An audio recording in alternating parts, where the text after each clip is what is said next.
നമസ്കാരം, ഗ്രാമപോരിലേക്ക് സ്വാഗതം. സംസ്ഥാനം വീണ്ടും തിരഞ്ഞെടുപ്പ് കാലഘട്ടത്തേക്ക് കടക്കുകയാണ്. രാഷ്ട്രീയ പോരാട്ടങ്ങൾക്ക് തിരികൊളുത്തിക്കൊണ്ട് തദ്ദേശ തെരഞ്ഞെടുപ്പിന് തീയതി കുറിച്ചതിന് പിന്നാലെ വലിയ ആവേശത്തിലാണ് മുന്നണികൾ, പ്രത്യേകിച്ച് കോൺഗ്രസ്. യുവതലമുറയ്ക്കും പുതുമുഖങ്ങൾക്കും കൂടുതൽ പ്രാധാന്യം നൽകിക്കൊണ്ടുള്ള സ്ഥാനാർത്ഥി നിർണയത്തിൽ വലിയ പ്രതീക്ഷയാണ് കോൺഗ്രസിനുള്ളത്. കാരണം ഇത്തവണ തദ്ദേശ തെരഞ്ഞെടുപ്പിലെ കോൺഗ്രസിലെ സ്ഥാനാർത്ഥികൾ അത്ര നിസ്സാരക്കാരല്ല. സാധാരണക്കാർ മുതൽ മുൻനിര നേതാക്കൾ വരെയുള്ള സ്ഥാനാർത്ഥികൾ ഇതിനകം വാർഡുകളിൽ ജനപ്രീതി നേടിക്കഴിഞ്ഞു. അത്തരത്തിലുള്ള ഒരു സ്ഥാനാർത്ഥിയെ കുറിച്ചാണ് ഇന്ന് നമ്മൾ ഗ്രാമപോരിൽ സംസാരിക്കാൻ പോകുന്നത്. തിരുവനന്തപുരം ജില്ലാ പഞ്ചായത്തിൽ ഒറ്റശേഖരമംഗലം ജില്ലാ ഡിവിഷനിലെ UDF സ്ഥാനാർത്ഥി JP ആനി പ്രസാദ്. വികസനം ഒരു രാഷ്ട്രീയവും രാഷ്ട്രീയ വികസനം ഒരു സംസ്കാരവുമാണെന്ന് വിശ്വസിക്കുന്ന ആനി പ്രസാദ് കയറിക്കിടക്കാൻ ഒരു വീട് പോലും ഇല്ലാതെയാണ് ഒരിക്കൽ ഇപ്പോൾ മത്സരിക്കുന്ന അതേ പഞ്ചായത്തിലേക്ക് വർഷങ്ങൾക്ക് മുൻപ് കടന്നു വന്നത്. ഇന്നിതാ 2025-ൽ 20 വർഷം പൂർത്തിയാകുന്ന രാഷ്ട്രീയ ജീവിതത്തിൽ അതേ പഞ്ചായത്തിൽ ഒരു ജില്ലാ സ്ഥാനാർത്ഥിയായി 49 വാർഡുകൾ അടങ്ങുന്ന ഒരു ജില്ലാ ഡിവിഷനിൽ സ്വന്തം പ്രസ്ഥാനമായ കോൺഗ്രസ് സ്ഥാനാർത്ഥിയായി എത്തി നിൽക്കുന്നു. തന്നെ ചേർത്ത് നിർത്തിയ കോൺഗ്രസ് പ്രസ്ഥാനത്തോട് നന്ദിയാണ് ആനി പ്രസാദിന് പറയാനുള്ളത്. തന്റെ ജീവനും ജീവിതവും ഇന്ത്യൻ നാഷണൽ കോൺഗ്രസ് ആണെന്ന് പറയാൻ ഒരു മടിയുമില്ല ആനിക്ക്. സമരങ്ങളിലൂടെ തന്നെ കേരളം മുഴുവൻ അറിയുന്ന ഒരു സമര പോരാളിയാക്കി മാറ്റിയതും ഇന്ന് ഒരു ജനപ്രതിനിധിയാക്കിയതും കോൺഗ്രസ് ആണെന്നാണ് ആനി പറയുന്നത്.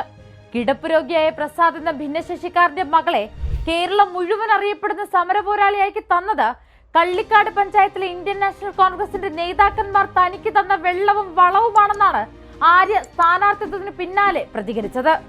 നാടിന് നന്മയുള്ള സഹായം, പാർട്ടിയോട് ചേർന്നുള്ള സമര വിജയങ്ങൾ, സമൂഹത്തിലെ നന്മയും സംസ്കാരവും ഉള്ളവരെ തിരിച്ചറിയാനും കൂടെ നിർത്തി സമൂഹ നന്മ സൃഷ്ടിക്കാനും ഒരു വിഭാഗീയതയുടെയും കൂടെ കൂടാതെ വന്ന വഴികളിൽ ബുദ്ധിമുട്ടുന്നവരെ അറിഞ്ഞു സഹായിക്കാനും പ്രവർത്തിക്കുന്ന ആഗ്രഹിക്കുന്ന ഒരു കൊച്ചു നിയമ വിദ്യാർത്ഥിനിയാണ് ഒറ്റശേഖരമംഗലത്തു നിന്നും ജനവിധി തേടുന്ന ആനി പ്രസാദ്. കേരളത്തെ ഭരിച്ചു മുടിക്കുന്ന LDF സർക്കാരിനെതിരായ സമരങ്ങളിൽ മുന്നിലുണ്ടാകും ഇപ്പോഴും ആനി പ്രസാദ്. തെറ്റിനെതിരെ നേർക്കുനേർ നിന്ന് വിരൽ ചൂണ്ടുന്ന ആനിയെ തിരുവനന്തപുരം ജില്ലാ പഞ്ചായത്തിൽ ഒറ്റശേഖരമംഗലം ജില്ലാ ഡിവിഷനിലെ സ്ഥാനാർത്ഥിയാക്കാനുള്ള കോൺഗ്രസിന്റെ തീരുമാനം തെറ്റിയിട്ടില്ല.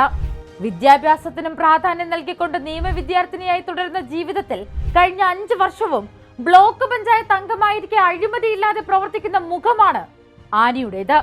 സ്വർണ്ണക്കള്ളക്കടത്ത് വിഷയത്തിലും തൊഴിൽ തട്ടിപ്പ് വിഷയത്തിലും സമരം ചെയ്തതിന് 6 ദിവസത്തെ ജയിൽവാസം അനുഭവിക്കേണ്ടി വന്നിട്ടുണ്ട് ആനിക്ക്. ചികിത്സാ സഹായങ്ങളും 3 വീലർ, ഇലക്ട്രിക് വീൽ ചെയർ എന്നിവ അവശത അനുഭവിക്കുന്നവരുടെ കൈകളിൽ മടിയില്ലാതെ എത്തിച്ചു നൽകിയതിലുമൊക്കെ ആനിയുടെ കയ്യൊപ്പുണ്ടായിരുന്നു.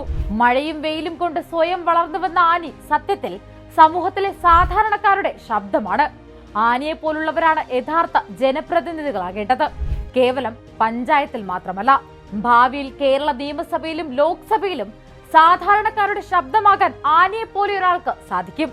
അതിനുള്ള ആദ്യ ചുവടുവയ്പാകും ഈ വരുന്ന തദ്ദേശ തെരഞ്ഞെടുപ്പ്. എന്തായാലും കേരളത്തിൽ ഏത് തെരഞ്ഞെടുപ്പ് നടക്കുമ്പോഴും അത് ത്രിതലമായാലും നിയമസഭയായാലും ലോക്സഭയായാലും നിലവിലെ ഭരണത്തിനെതിരായ വിധിയെഴുത്ത് കൂടി ആവാറുണ്ട്. തദ്ദേശ തെരഞ്ഞെടുപ്പിലും ഇത് ആവർത്തിക്കും. കൂടുതൽ വാർത്തകൾക്കും വിശേഷങ്ങൾക്കും ഞങ്ങളുടെ channel like, share and subscribe ചെയ്യുക. കൂടാതെ സബ്സ്ക്രൈബ് ബട്ടണിലെ ബെൽ ഐക്കൺ ഇനേബിൾ ചെയ്യാനും മറക്കരുതേ.